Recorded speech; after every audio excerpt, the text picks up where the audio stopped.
teman-teman. Kita berdoa mulai. Berdoa. Selanjutnya, Ibu akan membuka mata pelajaran hari ini dengan tema cerita dongeng. Sebelum Ibu menjelaskan apa itu cerita dongeng, ada beberapa tujuan yang Ibu ingin sampaikan kepada anak-anakku. Yang pertama, memahami. Memahami dapat menjelaskan konsep, fakta atau prinsip dengan kalimat itu sendiri dan memberikan contoh yang relevan. Dapat membedakan dan membandingkan konsep A dan konsep B. Dan tujuan yang kedua yaitu memahami, menerapkan, dapat menggunakan konsep, rumus dan prinsip untuk memecahkan masalah dan mengerjakan tugas soal latihan. Ada yang tahu apa itu cerita dongeng? Baiklah, cerita dongeng adalah cerita yang tidak nyata atau cerita yang tidak benar-benar terjadi, sehingga bersifat khayal, tidak terikat oleh waktu dan tempat, dan diturunkan dari generasi ke generasi pesan-moral. Fungsi dan manfaat cerita dongeng. Fungsi utama dari cerita dongeng adalah sebagai sarana untuk menghibur bagi para pembaca dan pendengarnya. Namun cerita dongeng juga bertujuan untuk mewariskan nilai pesan moral yang diyakini oleh masyarakat pada masa itu. Kemudian ciri-ciri cerita dongeng. Nah, dalam membuat cerita dongeng, anak-anak perlu tahu dulu karakteristik teksnya bagaimana.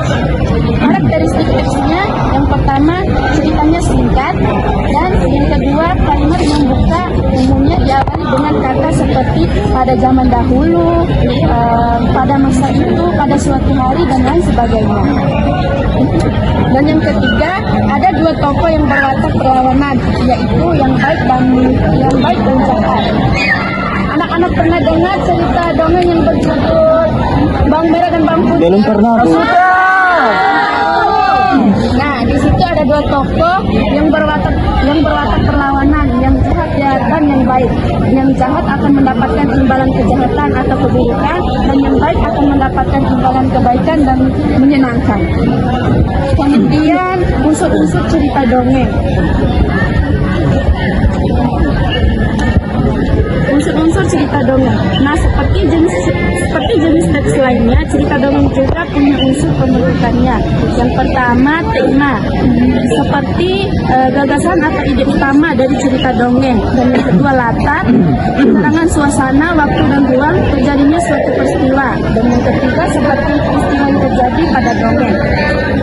Yang keempat, tokoh, pelaku yang ada pada dongeng. Dan yang kelima, amanat, pesan moral yang ingin disampaikan pada pembaca dan pendengarnya. Sampai sini paham anak-anak? Paham, Ibu. Baiklah, Ibu akan membacakan sebuah contoh cerita dongeng, dan Ibu minta kepada anak-anak untuk mendengarkan apa yang Ibu bacakan di depan. Nanti Ibu akan memberikan tugas, jawabannya ada pada yang Ibu bacakan. Ya, Ibu. Pada zaman dahulu, hiduplah seorang janda bersama seorang anak laki-lakinya di perkampungan pantai air manis Padang, Sumatera Barat.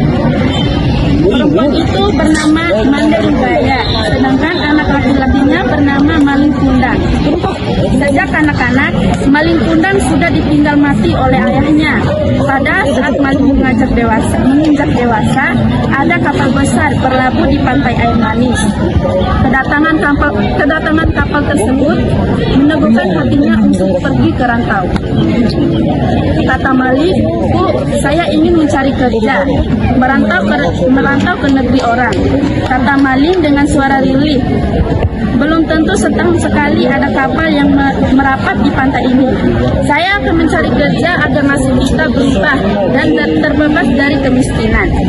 Meski dengan berat hati, akhirnya Mande Rubaya atau ibu dari Maling Kundang pun mengizinkan anaknya pergi. Hari berganti, bulan berjalan, dan tahun bersilang.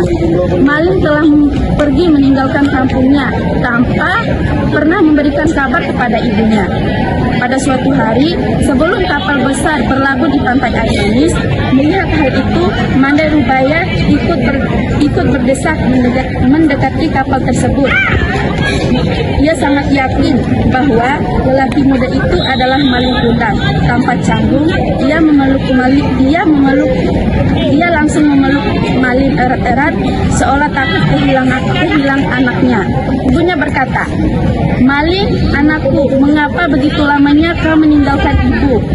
Malin terpana karena ia tak percaya bahwa wanita itu adalah ibunya.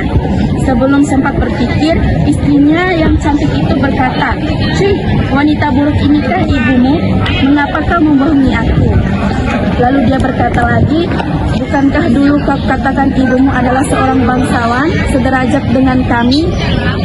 Mendengar kata-kata istrinya, Malin kundang mendorong wanita tua itu hingga tergulung ke pasir. Manderudia berkata lagi, Malin, anakku, aku ini ibumu." Nah, Malin kundang tidak menghiraukan perkataan ibunya. "Hai perempuan tua, ibuku tidak sepertimu. Engkau tampak sangat miskin dan kotor," kata si Malin sambil mendorong wanita tua itu hingga terkapar pingsan. Ketika Manderudia sadar, pantai air manis sudah sepi di lautan. Dilihatnya kapal Malin kundang semakin menjauh. Hatinya perih seperti ditusuk-tusuk. Tangannya ditengadahkan ke langit. Dia kemudian berseru, "Ya Allah, yang Maha Kuasa, kalau dia bukan anakku, aku maafkan perbuatannya tadi. Tapi kalau memang dia anakku, Malin kundang aku. Aku mohon keadilanmu." Tidak lama kemudian, cuaca di tengah laut yang tadinya cerah mendadak berubah menjadi gelap. Entah bagaimana awalnya tiba-tiba datanglah badai besar menghantam kapal Malin kundang. Seketika kapal itu menghancur terkeping-keping, kemudian terampas ombak hingga ke pantai. Esokan harinya di kaki bukit terlihat kepingan kapal yang telah menjadi batu. Itulah kapal Malin kundang. Tak jauh dari tempat itu nampaklah sebuah batu yang menyerupai tubuh manusia. Konon itulah tubuh Malin kundang dan anak durhaka yang terkena kutukan ibunya menjadi batu. Di sela-sela batu itu bermain ikan teri, ikan belanak, dan ikan tenggiri. Baiklah, sekian dari hasil pembacaan ibu. Sesuai perjanjian ibu tadi, ibu akan membagikan tugas untuk anak-anak. Ibu akan membagikan kelompoknya dari Intan sampai Indah, dari Pri sampai Feby. Baiklah, sudah pada selesai tugasnya?